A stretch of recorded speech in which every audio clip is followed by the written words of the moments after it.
नमस्कार मित्रांनो, आपण पाहिलं खाडे, पोलीस निरीक्षक खाडेचे सगळे कारनामे, त्यांनी जमा केलेले करोडो रुपये आणि नंतर त्याच्या घरची झाडाझडती आणि त्या झाडाझडतीमध्ये सापडलेले कुटेचं पासपोर्ट, त्याच्याचबरोबर यशवंत कुलकर्णी यांचा पासपोर्ट येतं कसं काय तुमच्याकडं? हा विषय काल आपण सविस्तर बोललो. कुटेच्या भावना काय याच्याबद्दल पण आपण सविस्तर बोललो.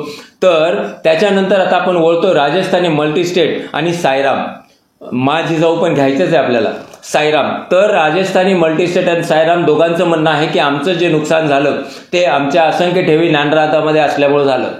अहो, तुम्ही नांदरातामध्ये कोणत्या विश्वासावर ठेवी ठेवल्या होत्या? तुम्ही मल्टीस्टेट चालवताय, तुम्हाला आरबीआयचे पण नियम माहीत नाहीत का? प्रश्न फार गंभीर आहे. जर तुम्हाला आरबीआयचे नियम माहीत असतील तर तुम्ही तुमच्या मल्टीस्टेट कोऑपरेटिव्ह सोसायटीच्या साठी बँक हा शब्द वापरू शकत नाहीत. मग वापरू जर शकत नाही तर तुम्ही तुमच्या अंतर्मनाला विचारा, तुम्ही बँक शब्द वापरला की सोसायटी शब्द वापरला? बँक म्हणलं की विश्वासार्हता येते असं आरबीआयचं म्हणणं आहे. त्याच्यासाठी आरबीआयनी ओनली मेंबर्स, नॉन मेंबर्स या सगळ्या गोष्टी लिहिलेल्या आहेत आणि लोकसभेत मांडलेल्या आहेत. हे सगळं 2021 बद्दल बोलतोय मी. हे जर सगळं असेल तर तुम्ही बँक हा शब्द वापरता कसं काय? तुमची बँक आहे का? कोऑपरेटिव्ह सोसायटी आहे तुमची. आणि मल्टीस्टेट कोऑपरेटिव्ह सोसायटी हे बँक कधीपासून झाली? तुम्ही बँक कसे शब्द वापरता? आता बघा, तुम्ही राजस्थानी मल्टीस्टेटनी किती जणांची वाट लावली हे थोडंसं बघा. राजस्थानी मल्टीस्टेटच्या 15 शाखा आहेत.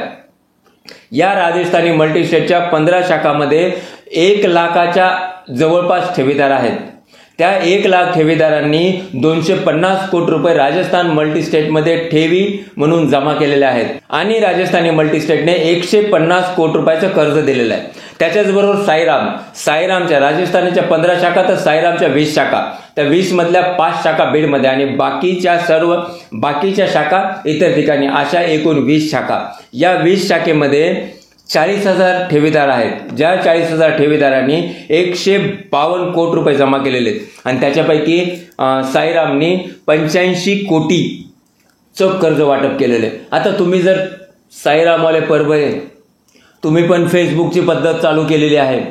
तुम्ही फेसबुकच्या पद्धतीने मी असंख्य दिवसानंतर तुमच्या समोर आला आहे, ग्राहकांनो नतमस्तक होतो, हात जोडतो, हे सगळं म्हणताना तुम्ही सांगताय की आमची वसुली चालू आहे. अशी किती वसुली करणार आहेत तुम्ही? किती वसुली करणार आहेत? 152 आणि 85 कोट. 85 कोट म्हणजे सगळेच वसूल व्हायचे राहिले नसतील, बरोबर आहे? आणि वसुली काय करताय नेमके? कुणाचे आले, किती जणांचे वसूल झाले, किती जणांचे शिल्लक राहिले? ज्यावेळेस तुम्ही फेसबुकवर येता, ज्यावेळेस सगळ्या गोष्टी मांडता तुम्ही, त्यावेळेस हे पण मांडा ना, किती जणांचे शिल्लक राहिले म्हणून, किती जणांचे वाटले, किती जणांचे वसुली झाले. हे मांडत नाही, नुसत्या गप्पा मारताय. आमची वसुली चालू आहे, कडक चालू आहे, हे चालू आहे, ते चालू आहे. काय ते तुमचं सिबिल वगैरे या सगळ्या गोष्टी मांडून तुम्ही काय साध्य करताय? सेम टू सेम कुठे जे करतोय तीच पॉलिसी तुम्ही लागू करताय आणि त्या पॉलिसीनुसार तुम्ही पण ग्राहकांची सहानुभूती घेण्याचा प्रयत्न करताय. किती दिवस सहानुभूती मिळणार आहे तुम्हाला परभणे? किती दिवस सहानुभूती मिळणार नाही? असंच राजस्थानीवाले पण असंच आले, त्यांचा पण व्हिडिओ आम्हाला कळत नाही, सामान्य जनतेला कळत नाही, तुमच्या ठेवीदाराला कळत नाही का तुमच्या ठेवीदाराला? आणि येऊन सांगायचं नाही आमचं सगळं व्यवस्थित आहे, लोकांनी असं केलं म्हणून हे झालं आणि 1 महिन्याच्या आत आम्ही हे सगळं करू. सेम 8 महिन्यापूर्वी कुठे बोलले होते तेच का? अर्चना कुठे, सुरेश कुठे बोलले होते तेच का? फोनवर बोलू किंवा फेसबुकवर बोलू व्हिडिओ रूपाने हेच का? हे सगळी तुम्ही एक पॉलिसी करताय. तुमची ही सगळी पॉलिसी करत असताना ग्राहकांचा का नाही विचार करत तुम्ही?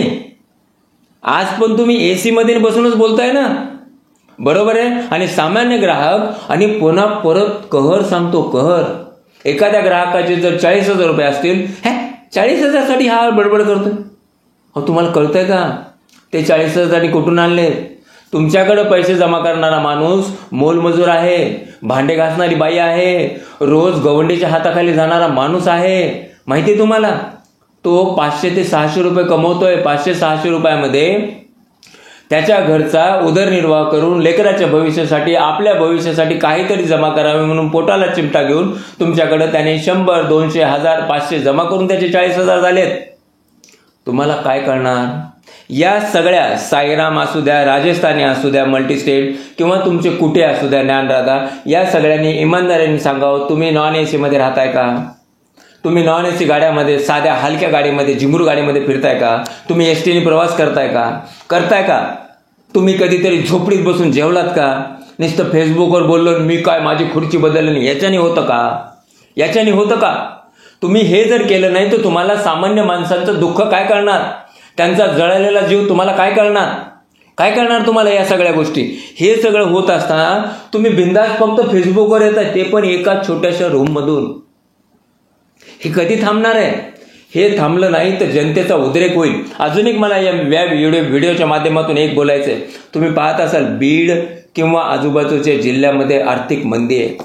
तुम्हाला माहिती मित्रांनो, या मंदीच्या मागचं कारण हे सगळ्यात मोठे हे घोटाळेबाज. कारण सगळ्यांचे पैसे तिथं अडकले. समजा मला माझ्या लेकराचं लग्न करायचं तर माझे पैसे ह्या सगळ्याकडे आहेत ना, राजस्थानी, कुटे, साईराम, तुमची जिजाऊ यांच्याकडे पैसे आहेत. माझ्याकडे पैसेच नाही तर मी खरेदी कुठून करणार? मग खरेदीच करणार नाही तर मार्केटमध्ये कसा जाईल? आणि मार्केटमध्ये गेलो नाही तर दुकानं कशी चालतील? तुम्ही समजून घ्या. आपण फक्त पाऊस कमी पडला, दुष्काळ, या गोष्टी, निवडणूक, या गोष्टीबद्दल बोलता या गोष्टी पण तुमचा सगळ्यांचा व्यवसाय कमी करण्यासाठी जिम्मेदार आहेत. तुमचं पण नुकसान करण्यासाठी हे सगळे जिम्मेदार आहेत. म्हणून फक्त ठेवीदारांचा संघर्ष नाही होता, या सगळ्या लोकांचा संघर्ष एकत्र झाला पाहिजे. व्यापाऱ्यांनी पण ठेवीदारांना मदत केली पाहिजे. आता व्यापाऱ्यांचे पैसे आणि या गोष्टीबद्दल आपण बोलतोय, नंतर बोलणारच आहे. त्या गोष्टीमध्ये काय गोडबंगाल आहे किंवा नेमकं कसं याच्याबद्दल पण आपण बोलणार आहे. पण बीड जिल्हा आणि मराठवाड्याला देशोधडीला लावण्याचं काम यांनी केले. आणि हे देशोधडीला लावत असताना पोलीस प्रशासन, मी फक्त बीड जिल्हा बोलत नाही, पोलीस प्रशासन, SP, वेगवेगळ्या जिल्ह्याचे SP, तुम्ही काय करताय? तुम्ही ग्राहकांची समजूत काढताय. नाही, थोडं थांबा, सगळं व्यवस्थित होईल. तुम्हाला कोणी अधिकार दिला ती समजूत काढण्याचा? अहो, ज्यावेळेस एखादा माणूस तुमच्याकडे तक्रार घेऊन येतो ना, त्यावेळेस तुम्ही त्याला समजून सांगणार का थांब थोडं तक्रार नको देऊ, आपण बघू, सगळं व्यवस्थित होईल. तुम्ही कसं काय बघताय? म्हणजे नेमकं काय? म्हणजे ज्ञानराधाचं सगळं तुम्हाला माहिती आहे, ते कसं काय माहिती बाबा? तर आजच्या व्हिडिओमध्ये एवढंच मित्रांनो. मी डॉक्टर लड्डा, दैनिक लोकप्रश्नसह महाराष्ट्र न्यूज बुलेटिन. धन्यवाद मित्रांनो.